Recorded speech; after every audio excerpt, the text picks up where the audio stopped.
What's going on, guys? This is Peter here, and today let me show you a Torment Gemstone farm in the domain of Anguish. So I've been testing multiple spots and builds as I always do, and you may know that most Torment Gemstones drop in the Ravenheart Gloom area, but surprisingly I found a better spot than that, and believe it or not, but it's in the Stygian Vale. You may remember those shadow groups between the gates of the city and the Vale area? This is where we are going. I made a pretty solid dervish build that can farm this spot in less than 4 minutes and destroy around 25 monsters. So this is the build. If you are a dervish lover like me, there won't be many surprises here. Drunken Master with some booze is an easy way to maintain maximum attacking speed and movement speed. Vow of Piety grants aura, and Vow of Silence will make your character very tanky. You know, these skills will give us spell prevention, HP regen, extra armor and a strong life stealing effect. And our main source of damage is the Aura Slicer Reap Impurities combo. The latter is affected by the Lightbringer title, by the way, meaning with each swing you'll be doing over 150 AOA armor ignoring damage. This is a very effective way to destroy big groups of enemies.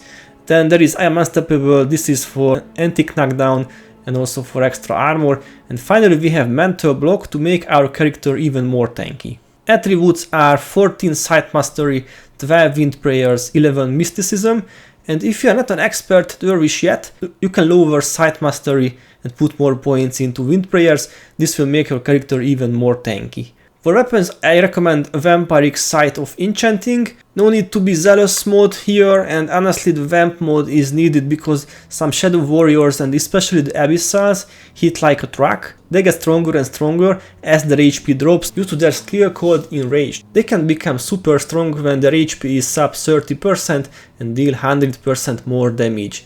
So even with all your buffs, some abyssals can hit over 250 damage even in normal mode. Therefore, we need as many self-heal as possible, and Mystic Healing heroes can help, of course, and an Unyielding Aura Monk.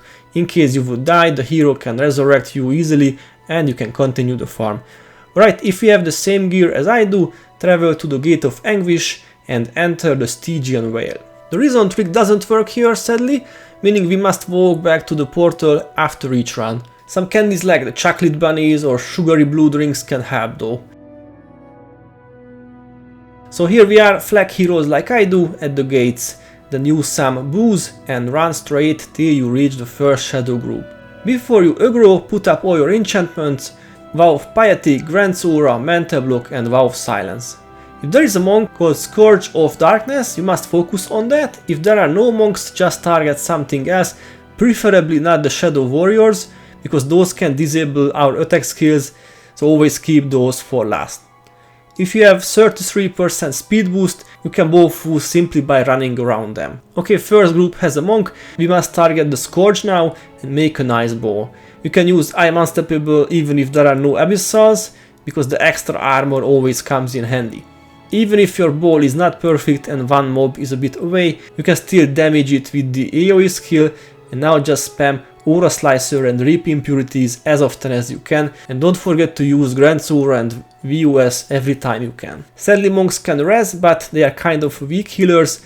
1 monk groups are no problem, 2 monk groups are somewhat annoying but definitely possible. Okay, pick up the drops, and when you are ready, go for the next group. Abyssal group, meaning we must use I Am Unstoppable but in a smart way. I mean, don't just use it immediately when you see the abyssal, wait for a perfect ball and use it just before you hit the abyssal. This can save you a few seconds, and you know this shout is not permanent and abyssals are very dangerous, and you must use this skill efficiently.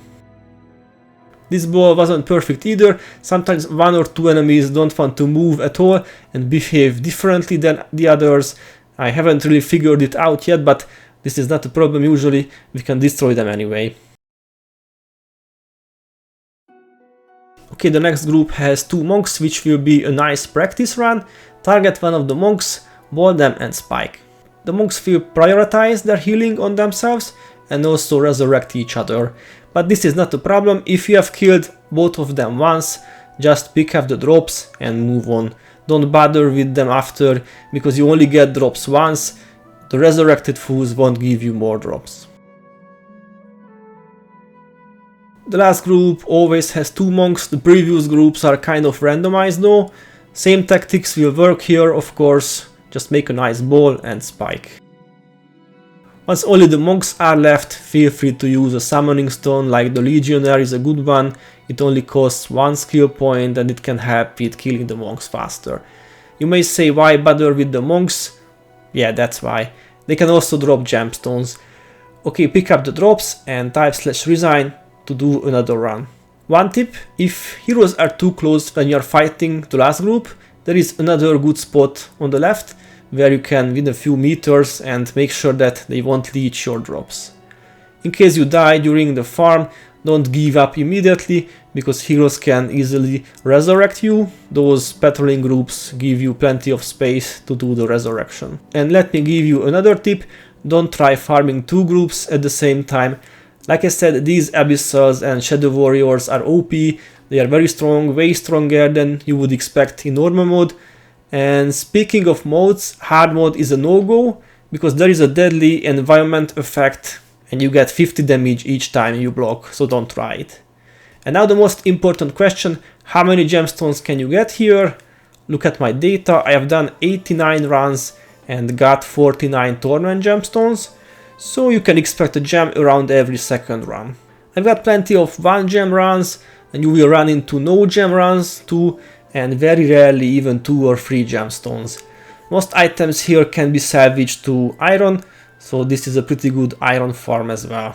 By the way, I thought I'd show the first farm I made for Torment Gems.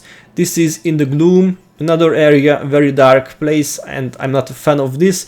Anyway, it also works well with different build. Signet of Mystic Speed is needed because there are plenty of interrupts here. Basically run straight to the first quest, ball up those tormentor enemies and farm them. I mean, this is also a good one, but I found the Stygian well more consistent and more easy to farm. Maybe you can farm this as an SOS Ritu as well. I haven't tried, but these standalone enemies are kind of easy targets. And yeah, that's all for today. Now you can farm all 4 types of gemstones if you want, or just do a full Domain of Anguish run and get the gems from the chests. Anyway, hope you like this new farm. Subscribe if you haven't. Thanks for watching and see you next time.